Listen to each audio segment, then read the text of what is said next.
ವಿಶ್ವಾಸ್ ಅನ್ನುವಂಥವ್ರಾಗಿರ್ಬೋದು, ಮುಂದೆ ದೇವದತ್ ಅನ್ನುವಂಥವ್ರಾಗಿರ್ಬೋದು, ಇವರೆಲ್ಲರೂ ಕರುಣ್ ಅಮೋಘದಂಥವರು, ಇವರೆಲ್ಲರೂ ಕರ್ನಾಟಕದಿಂದ ಇಡೀ ಈ ಒಂದು IPL ಬೇರೆ ಬೇರೆ ತಂಡಗಳಿಗೆ ಪ್ರತಿನಿಧಿಸ್ತಾ ಇದ್ದಾರೆ. ಇದನ್ನು ಎಷ್ಟು ವಿವರಿಸಿದ್ರು ಕಡಿಮೆ. ಯಾಕಂದರೆ 10 ತಂಡಗಳ ಒಂದು ತಂಡದಿಂದ 15 ಜನರನ್ನೆಲ್ಲ ವಿಮರ್ಶೆ ಮಾಡಲಿಕ್ಕೆ ಈ ಕಡಿಮೆ ಅವಧಿಯಲ್ಲಿ ಸಾಧ್ಯ ಇಲ್ಲ. ಅದರಲ್ಲಿ ದಿನನಿತ್ಯ ನೀವು ನೋಡ್ತಾ ಹೋದಂಗೆ ಇದು ನಿಮಗೆ ಇನ್ನೂ ರಮಣೀಯವಾಗಿ ಮನಸ್ಸು ತಟ್ಟುವಂಗೆ ಆಗ್ತದೆ. ಭಾಳ ಕ್ವಿಕ್ ಆಟ ಇದು 2020. ಹೊಡಿ ಬಡಿ ಕಡಿ ಹಿಡಿ ಅಂತ ಅನ್ನುವಂಥದ್ದು. ನೋಡಿದ್ರೆ ಹಿಡಿಬೇಕು, ನೋಡಿದ್ರೆ ಎಸಿಬೇಕು, ನೋಡಿದ್ರೆ ಔಟ್ ಮಾಡಬೇಕು. ಅದೇ ಕಾಲಕ್ಕೆ ಎಸೋದಾಯಿತು, ಆಡೋದಾಯಿತು, ನೋಡ್ತಾ ಬೌಂಡ್ರಿ, ಸಿಕ್ಸರ್ ಮೇಲೆ ಹೊಡಿತಾನೆ ಇರಬೇಕು. ವಿಕೆಟ್ಗಳು ಹಾಗೆ ಬೀಳ್ತಾನೆ ಇರಬೇಕು. ಇದೊಂದು ಇವತ್ತಿನ ಅತ್ಯಂತ ಎಲ್ಲರ ಮನಸ್ಸನ್ನು ಜಗ್ಗುವಂಥ ಆಟ ಆಗಿ ಪರಿವರ್ತನೆ ಆಗ್ಲಿಕ್ಕತ್ತದ. ಆದರೆ ಇಡೀ ವಿಶ್ವದ ಎಲ್ಲ ರಾಷ್ಟ್ರಗಳಿಗೂ ಹೋಗ್ತಾ ಇಲ್ಲ ಅನ್ನೋದು ಅಷ್ಟೇ ಗಮನಾರ್ಹದ ಇದೆ. 2020 ಆದಮೇಲೆ ಬೇರೆ ಬೇರೆ ದೇಶಗಳಲ್ಲಿ ಹೋಗ್ತಾ ಇದೆ. ಆದರೆ ಇವತ್ತು ಫುಟ್ಬಾಲ್ ಯಾವ ರೀತಿಯಾಗಿ ಇಡೀ ವಿಶ್ವವನ್ನು ವ್ಯಾಪಿಸಿದನೋ ಆ ರೀತಿಯಾಗಿ ವ್ಯಾಪಿಸಿಲ್ಲ ಅನ್ನೋದು ಒಂದು ಅಸಮಾಧಾನ ಇದ್ದೇ ಇರ್ತದೆ. ಯಾಕೆಂದರೆ ಅದು ಫುಟ್ಬಾಲ್, ಅದು ಯುರೋಪಿಯನ್ ಇದರಿಂದ ಹುಟ್ಟಿ ಬಂದಂಥದ್ದು, ಖಂಡದಿಂದ. ಈ ಕ್ರಿಕೆಟ್ ಅಂತ ನಮ್ಮ ಇದರಿಂದ ಬಂದಂಥದ್ದು ಇಂಗ್ಲೆಂಡ್ದಿಂದ ಅಥವಾ ಬ್ರಿಟನ್ದಿಂದ.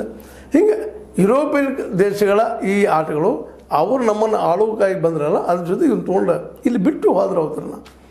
ಹೀಗಾಗಿ ಅದೇನೂ ಇರಲಿ, IPLಗೆ ಈಗ 18 ವರ್ಷ ಯುವಕ.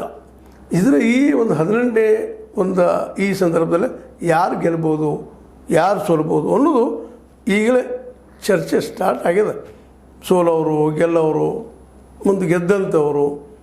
ಇಲ್ಲಿವರೆಗೆ ನಿಮಗೆ ಗೊತ್ತಿದ್ದಂಗೆ ಈ ಒಂದು IPLನ್ನು ಗೆದ್ದಂಥ ತಂಡಗಳು ನಿಮಗೆ ಗೊತ್ತಿದೆ. ಅತಿ ಹೆಚ್ಚು ಯಾವ ಗೆದ್ದವಪ್ಪ ಅಂದ್ರೆ 2. ಒಂದು ಮುಂಬೈ ತಂಡ, ಮುಂಬೈ ಇಂಡಿಯನ್ಸ್, ಮತ್ತೊಂದು ಏನಪ್ಪ ಅಂದ್ರೆ ಚೆನ್ನೈ ಸೂಪರ್ ಕಿಂಗ್ಸ್. 5 ಬಾರಿ ಗೆದ್ದಿದ್ದಾರೆ. ಇಬ್ಬರು ತಮ್ಮ ಶಕ್ತಿಯನ್ನು ತೋರಿಸಿದ್ದಾರೆ. 2008ರಲ್ಲಿ ಚಾಂಪಿಯನ್ ಆದಿದ್ದು ರಾಜಸ್ಥಾನ್ ರಾಯಲ್ಸ್ ಅಂತೇಳಿ. ಆನಂತರ 2009 ಡೆಕ್ಕನ್ ಚಾರ್ಜರ್ಸ್ ಅಂತಾಯಿತು. ಆಮೇಲೆ 2010 ಚೆನ್ನೈ ಸೂಪರ್ ಕಿಂಗ್ ಅಂತಾಯಿತು.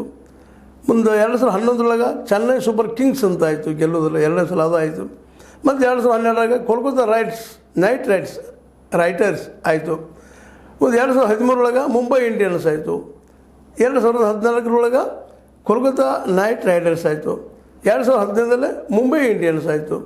ಮುಂದೆ 2016 ಹೈದರಾಬಾದಿನ ಸನ್ ರೈಸರ್ಸ್ ಆಯಿತು. ಮುಂದೆ ಅದೇ ಕಾಲಕ್ಕೆ 2017 ಮುಂಬೈ ಇಂಡಿಯನ್ಸ್ ಆಯಿತು.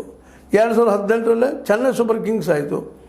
2019 ಮುಂಬೈ ಇಂಡಿಯನ್ಸ್ ಆಯಿತು. 2020 ಮುಂಬೈ ಇಂಡಿಯನ್ಸ್ ಆಯಿತು. 2021 ಚೆನ್ನೈ ಸೂಪರ್ ಕಿಂಗ್ಸ್ ಆಯಿತು. 2022 ಗುಜರಾತ್ ಟೈಟನ್ಸ್ ಆಯಿತು. 2023 ಚೆನ್ನೈ ಸೂಪರ್ ಕಿಂಗ್ಸ್ ಆದರೆ 2024 ಕೋಲ್ಕತ್ತಾ ನೈಟ್ ರೈಡರ್ಸ್ ಆಗಿದ್ದಾರೆ.